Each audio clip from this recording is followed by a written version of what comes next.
what's up guys? Welcome back to another video. Preston here. So yeah, due to popular demand, a lot of people have been kind of asking me to kind of cover some of my Lee Sin games.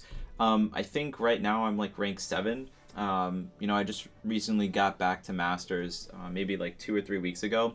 And slowly kind of just climbing. So I figured, in the climb to Grandmasters, I was going to try and do some game reviews, not only to like kind of help myself improve, but maybe also provide like some insight as to how I play Lee Sin at like a higher level.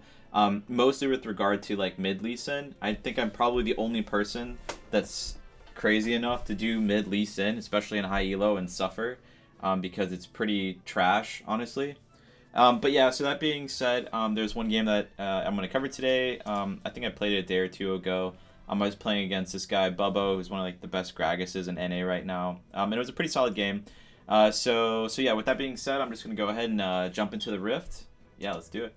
So while we're waiting for the game to start, generally the strategy that I try to use when I play Lee Sin mid really is to try and scrap as often as possible, right? Like, a lot of Lee Sin's power comes from like his early game. So usually what you can do is try to win lane early, or at least gain some kind of marked advantage, but just taking, some kind of early kill, or, chunking the enemy out of lane, things like that. So in this game, I think we actually have like a really unfortunate level 1 where our brand gets caught here by an invade, which kind of sucks. I think it was like AFK or something.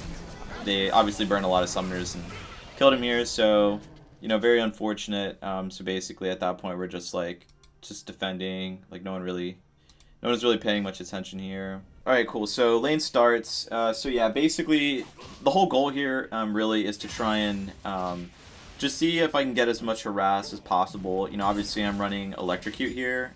Usually I try to run Electrocute. Obviously, if I'm against a team that's like mostly like fighters, tanks, things like that, Conqueror usually outperforms Electrocute. But generally speaking, like Electrocute is what I'll run. Let me see. Those are like the runes right there. I'll put them up on the screen somewhere.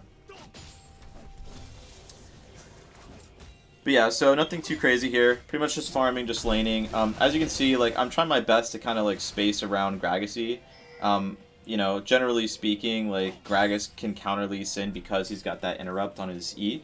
So you really want to play around that. And then obviously, Gragas can set up ganks pretty well, especially if their jungler is something like an Ivern, right, or like a Grave. Someone that has like some kind of like utility where it can CC you and it's harder for you to like dash out. So yeah, there you go. There's another. That's a perfect example of like how Gragas can, interrupt your Q2. So obviously, like playing around that is really key. Usually, like I said, any good Gragas. I mean, obviously this is like Master / GM. Like any good Gragas is gonna hold his E and wait for your Q2. But usually sometimes you can try and play around it by like ward hopping first to close the gap, and then sometimes like if you're in melee range at that point, it's a lot easier to land Q2. And maybe he might burn his E beforehand, so there's different like tricks you can kind of do. Obviously, like you don't want to burn too many resources trying to oh yeah, so here I'm gonna cover this. Okay, so right here I land the Q on Gragas, right? Like I'm just doing poke, I'm just waiting. At this point, looking at 3:27 on the clock, I'm kind of wondering like when and where Ivern is gonna pop up on the map. So I have kind of a suspicion that he could be mid, which is why I've been playing like kind of back. Not to mention he's got like kind of like a strong wave built here. So right here I decide to just play slow. There's really like no need to play super aggro here. We don't really get anything. Not to mention he's got like a level on me. So we play it slow. We don't take the Q. He tries to bait out my Q by fail E-ing the wave. Either that was like 200 IQ bait, or he actually just like missed it and was like trying to hit me there. But like, look what happens here in a second. So Ivern shows up. So if I had taken that Q, right, and like I got into that scrap right there, guarantee Ivern just walks in and just CCs me, and I probably just die there for free. So ended up working out where like I didn't even have to burn any sums, didn't have to do anything, just W to the minion wave. And that's really like the key, I would say, to like playing Lee Sin mid, is like learning how to position and always trying to have an exit planned with Electrocute. Just like get in, poke, get out, and that's really how you should be playing Lee Sin. And it's not only is it like the most optimal for mid if you're running like Electrocute, but it also saves you from like potential ganks, like, and oftentimes if you're running Lee mid, you're gonna get camped like nonstop. Like pretty much every time I play Lee mid, you just get camped. So just like something to think about. So yeah, that was that. We'll just like fast forward through a little bit. Just farming, catching up.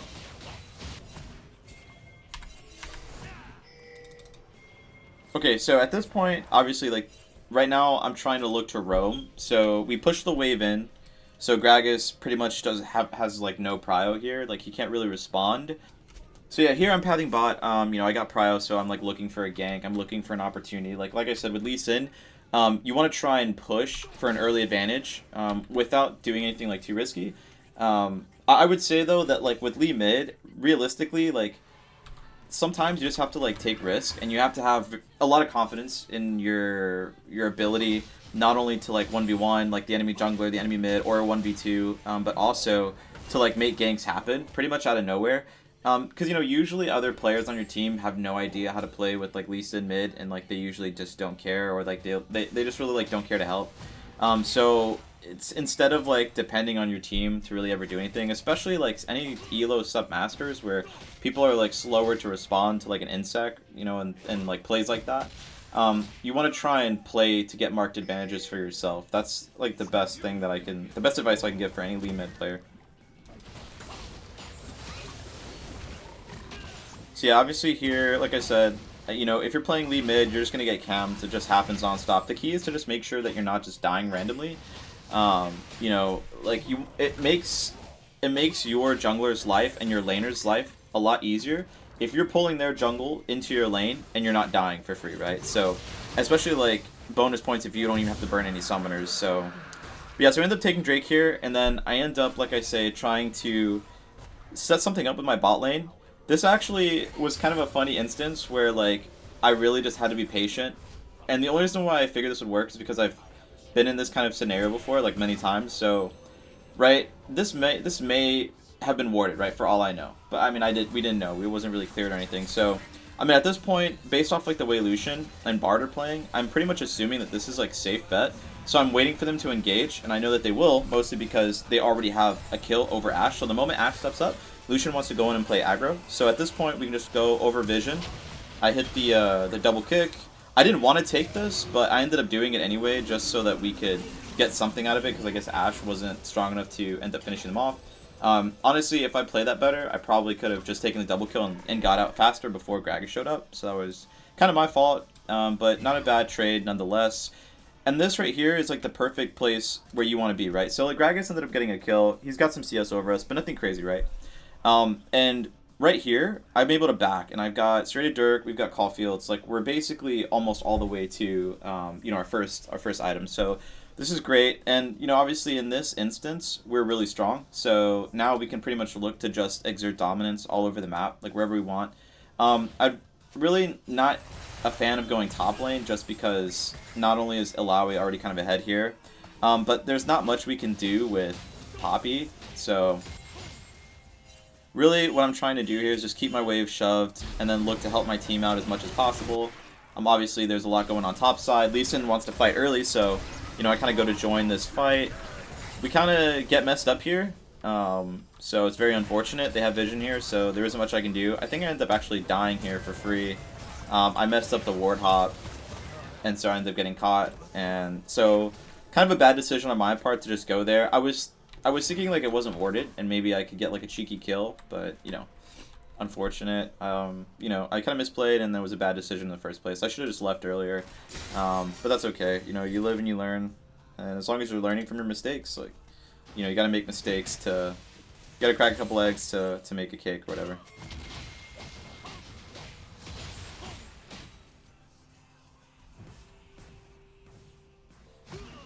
And yeah, so here basically I'm just hunting. So I know that I'm strong against Ivern. Like I can 1v1 him. I know I'm strong against, you know, like Gragas. I'm not really too concerned about like, you know, a lot of Gragas' damage is like just front loaded. So, you know, if you can just like E, auto, W, auto, you basically like out sustain Gragas in a 1v1, like in a jungle or something. So I'm not too concerned. I was just looking to hunt there, but we didn't get anything unfortunately. So I'm just back to lane and preparation for it to crash, to catch that crash so I don't lose too much CS. I'm a little bit behind, but, you know, I did have some roams and I died early, so...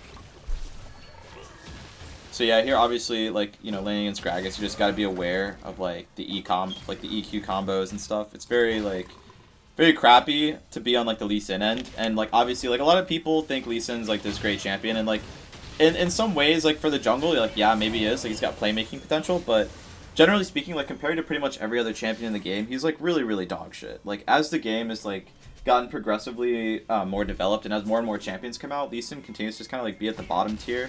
Obviously, he's got, like, a high skill gap, but this is coming from someone who's been playing Lee Sin since, like, Season 3. I really still think that he's, like, a pretty garbage champion. He probably has been for, like, a long time, especially, like, lane. I think that the last time he was good was probably, like, Season 2, when he had armor and MR in his W and, like, actually had a chance to, like, fight other laners without, like, having to play... like, you're kind of, like, forced to play, like, an assassin these days. I think a lot of people play Lee Sin with, like, that bruiser, like, Gore Drinker, like, Shojin kind of build. And I think that's fine. I mean, obviously, we've got, like, a bunch of new items coming soon next patch, and we've got, like, you know, no mythics and things like that. So I think it might be actually favorable for Lee Sin, like, this next season. We'll see.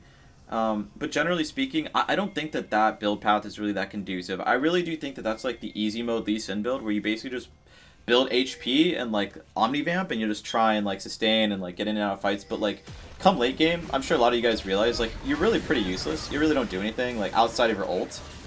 And if you're ahead, like, yeah, like, that build works fine. But, like, realistically speaking, any build works fine if you're ahead, right? So, is it really, you know, like, what's the value prop for using Gore Drinker Shojin? Like, there really is none. So like I said, I prefer to just, like, roll with lethality. I prefer to just, like, roll with, even, like, Triforce, lethality, and Hydra. I think that build actually scales really well late if you know what you're doing. I think maybe, like, the added attack speed plus, like, crit from the Collector is actually pretty strong. I can't tell you how many times, like, I've 1v2'd with, like, Hydra, Dirk, and Triforce, just because it's such a strong build, and it scales late. You'd be surprised, which is honestly one of Lee Sin's biggest weaknesses, is the fact that, like, as the game goes on, you have, like, less and less chance to be useful, you know? And again, that's why, like, I think Assassin Lee Sin is probably the best build, or, like, an assassin fighter hybrid kind of is what I would consider Lee Sin, because, like, you can still build like Hydra and, like, some Omnivamp items. Like, you can even have, like, lethality, you know, Triforce, and then, like, Sterix or something to that effect, you know, and Black Cleaver. You know, it just really depends on the build. And I think Lee Sin's greatest advantage is the fact that you can be flexible with your build, and you should kind of play accordingly, right? Like, if the enemy team has, like, a ton of bruisers and tanks, like, you gotta go Conqueror. Like, you can't just always play you can't always play Assassin, right? And then likewise, if your team has no tank, and you are not going to be able to perform well as Assassin Lee Sin, then you should probably build, like, you know, tanky bruiser, right? Like, and then try and fill that role. Obviously, I would say, like, the lower elo you go, the less that really matters. But probably, like, D3 and above, maybe D2 and above, you should try to focus on building Lee Sin the most efficient way possible, and make the most efficient decisions possible. So, you know, a lot of that kind of comes with making sure that you're taking the right cues, you're not taking the wrong cues where you're going to die. You know, likewise, you know, when to peel for your AD carry, when not to. Like, in this game, for example, my Ashe is, like, 0-4, so she's pretty worthless. There's not much that she can do, especially not against, like, Lucian, Gragas, Ivern, like, Alawi, like, Flash, ult, whatever. It's just, like, one of those games where your AD carry is pretty worthless, so maybe peeling for Asher isn't, like, the right choice, which is, again, another reason why, like, you have to build appropriately. Like, in this game, I have to build to carry. That's just, like, the way it's got to be. And our Poppy is kind of, like, tilted. She's 2-4, has been, like, trying to sit mid this whole game. I don't know if you guys noticed, but, like, she basically refused to go back top lane because she got shit on by Lowy. So yeah, I mean, that's Masters for you. I mean, it's just how it goes. So I'm sure it's like that in any elo. So you just got to stay calm. You got to stay focused. You know, the game is going to present like these situations to you, and you basically have to just try and make the most correct decision possible as often as possible. And that's really where you find like the advantages. That's really where you win. I think there's a ton of Lee Sin players that are like diamond and below that could be masters, even grandmasters, but they're not held back by like mechanics or anything. It's really just like they're held back by like decisions, macro and micro decisioning. Like sometimes like there's little shit that you don't pay attention to in lane that actually destroys your lane. So you got to be able to like manage like small micro decisions as well as macro.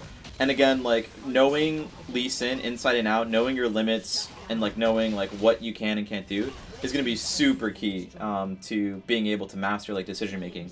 And again, that's probably like one of the harder things to do with Lee Sin. So it's like mastering decision making, because the scope of things you can do is so wide, because he's got so much mobility and because he's got so many different avenues of approach when it comes to like combat or assassination or, you know, peel or whatever. So yeah, that's kind of like my 2 cents on that. So anyway, we're basically we have a small advantage. I mean, we've got some kills. Overall, the game, you know, if you look, we're kind of getting dumpstered, honestly. So right now, I'm trying my best to just try and survive and keep us in the game as much as possible, whilst also making the best decisions possible. You know, at this point, I think everyone besides me and Brand kind of gave up. So yeah, we're basically kind of playing at a not only like a deficit, a gold deficit, but also like a mental deficit. So yeah, let's see. I'm trying to skip, because a lot of this is just like, you know, farming and, you know, trying to stay relevant. That's like another thing on Lee Sin is like you want to try and be like proactive, but you should never like just try and like force like random things, right? Like you can see like I know that the enemy's ahead, so I'm trying my best to just look for trades that I know I'll come out ahead in, you know, without taking too much risk. Like, again, you're playing Lee Sin mid, it's already a risky pick, so you're going to have to take risk, but, like, risk mitigation is going to be, like, basically the #1 thing you can do here to try and find the most optimal route. Like, some people will play Lee Sin too passive and just, like, farm up, and some people play him, like, way too aggro. But there's usually, like, a sweet spot, right? So you just got to figure out, like, what's that sweet spot for you. Based off like your, you know, your skill set, like how confident you are, like macro, micro, things like that. So yeah, Ashe dies here again. You know, she's 3 and 7, a very useful player. Right now, again, like I'm just looking to find those small advantages. So I'm kind of like looking for maybe Lucian to get caught out here. I think I landed Q, but you know, there's nothing to really get here. So I kind of back out, farm.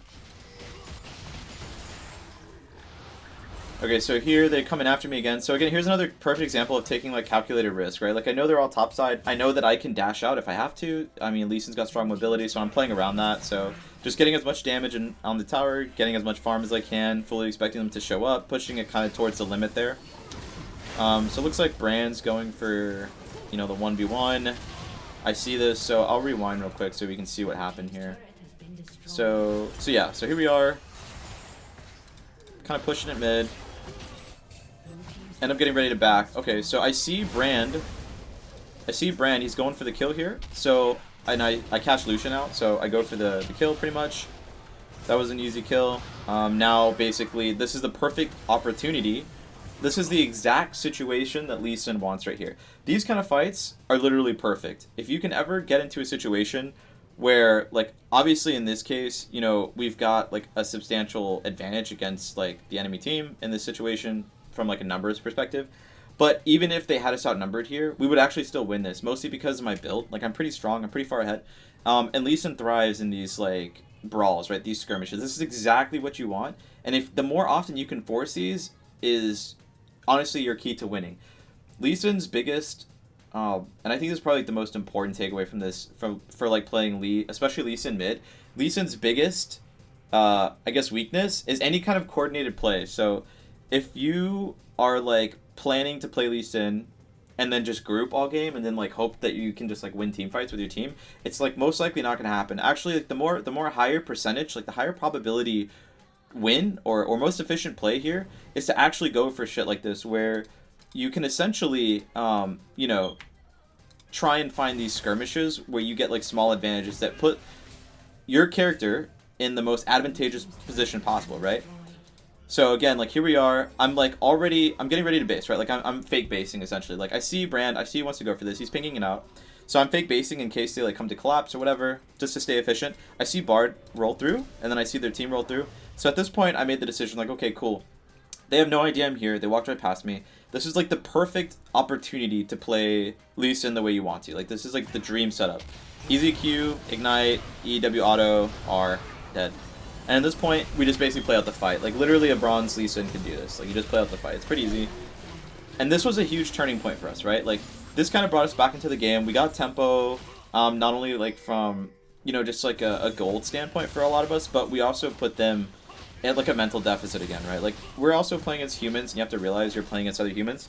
And whenever you come back from a huge deficit like that, it usually puts the enemy team like in a tilt, like in a slight tilt, right? So you just kind of have to like understand these like fundamental concepts, right? Like League, you're not playing against bots, right? You're playing against other humans, so you can leverage that to your advantage. You know, and that's why a lot of people say League is very much like chess, because there's a lot of like human psychology. There's like these cycles that happen in and out of the game, right? Like tempo, a lot of that stuff is just like cyclical, and it's just like all psychology. So at this point, I'm really strong. I opted to get Hydra second, mostly because, again, I'm trying to build to scale. I'm trying to build to carry, and Hydra gives me the opportunity to just like shove side lanes really hard.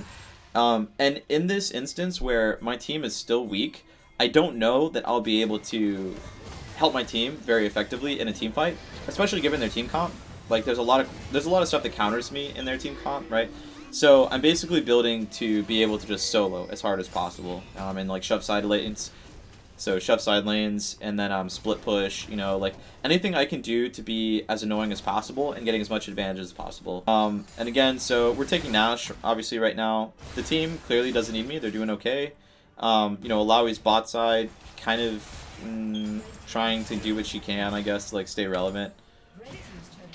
Obviously, Alawi's like really strong right now, so I don't know why she's not just like grouped and kind of like carrying the team, but... So we end up backing here.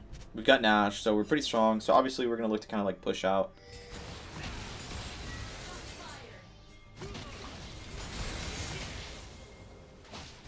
So same kind of strategy. We're looking for picks. I'm looking to get onto Lucian as much as possible. We find Bard, so we take those. Too easy. Now again, perfect situation that you want to be in as a Lee Sin. You're in the middle of a skirmish. Like, this is exactly what you want to be in. Boom, go for the kick. I missed the double knockup, but that's okay. It doesn't matter. Always room to improve, but we end up taking that. Now we actually, like, we're slightly ahead. We evened it out, and we're actually slightly ahead. Getting Nash there was, like, a massive win, obviously, for us. I mean, like, getting those picks in the jungle, like, the later on the game goes, the more important macro becomes. Like, I cannot stress this enough. Like, the later on the game goes, the macro decisions become even more important than even early game. I mean, early game is very important, but as the game goes on, it just takes one bad decision to screw up the game. So you just have to like make sure you're trying to play as optimally as possible and never getting caught out. So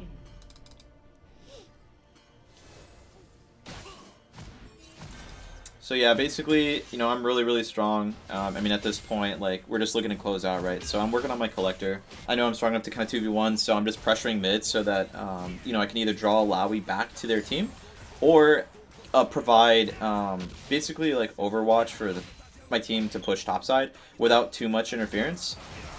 Lucian goes in for the 1v1. I don't know. I guess he got really cocky, so I ended up just killing him.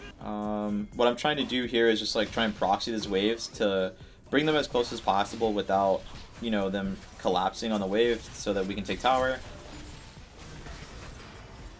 I think Alawi kills Poppy here. I don't remember. So it's just textbook, just like closing out a game. I can't stress also how key it is to know like how to close out games with Lee Sin. I see too many times like a lot of players, and this is hard too even for me at Masters, is like learning to close out games. And again, this is where like understanding like risk and like you know, learning like risk reward in League is very important, right? Like there's some times where like a 1v1 may not like seem likely, but it may be the most efficient option, like given the circumstances you're provided. And again, you're already playing Lee Sin mid, so you're kind of like playing, you got like a weird playstyle, right? So you have to like play to optimize like that playstyle. And again, like you're playing Assassin Lee, then you need to try to set up situations where Assassination can perform well, right? And in doing so, you're able to find more opportunities to close out games, basically.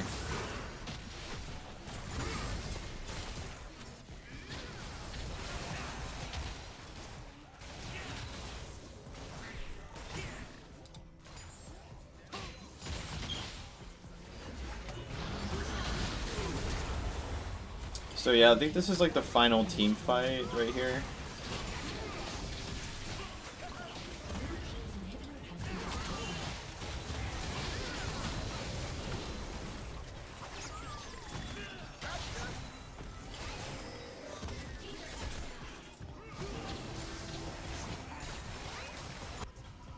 So yeah, and then I guess we opt to reset and get ready for either Nash, you know, and then end, or, you know, one final team fight at Baron.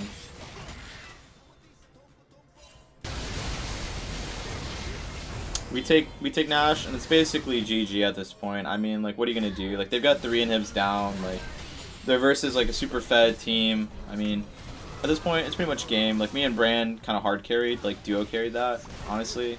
But you know, again, this is a perfect example of like a game that was like going completely wrong, and with good decisions and just like slowing it down and like focusing on like making the most possible, like and focusing on making the most efficient decisions possible, like you can come back, right? Like even as Lee Sin, with having like kind of like a slightly bad early game, you know. And yeah, I mean that's pretty much it at that point. That's pretty much game.